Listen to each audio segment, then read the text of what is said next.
Hi friends, today I am going to discuss about federal features of the Indian Constitution. First point, written constitution. In a federation, there should be written constitution. The written constitution is very essential for a federation so that whenever there is any dispute between the federal government and the federating units, the written constitution can serve as an evidence. Rigid constitution.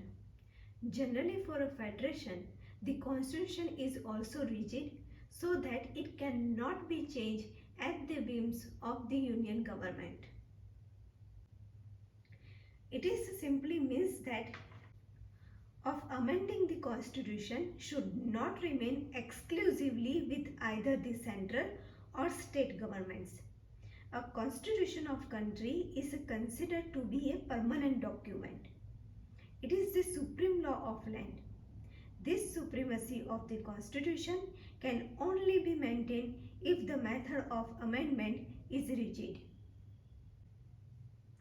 Third point, double set of governments.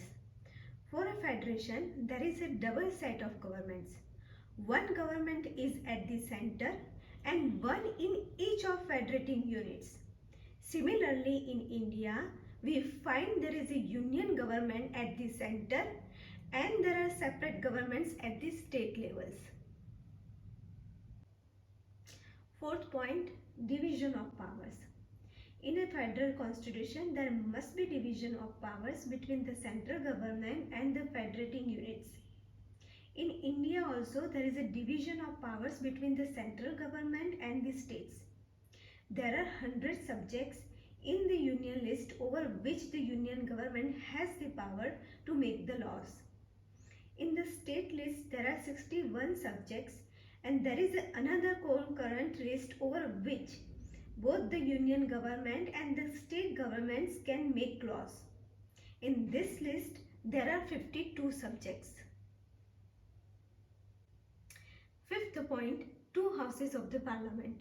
In federation, there is a need for bicameralism. One house of the parliament represents the country as a whole, whereas the other house represents the federating units.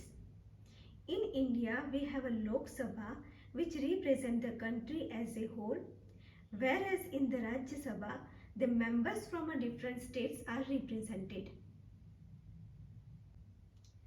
Sixth point, Supreme Court.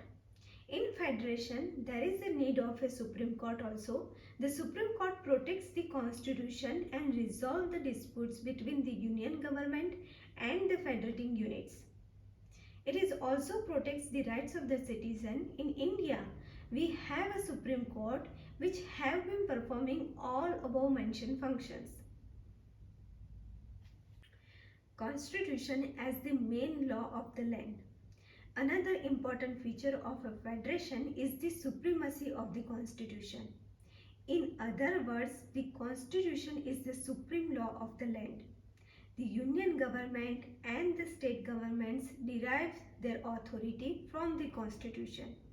In India also the constitution is the supreme law of the land. Any law passed by the union government or the state governments must conform to the constitution. 8 point, Bill of Rights. In federation, the citizens are also granted certain rights under the constitution as in USA. In India, also our constitution has granted 6 fundamental rights to the citizens.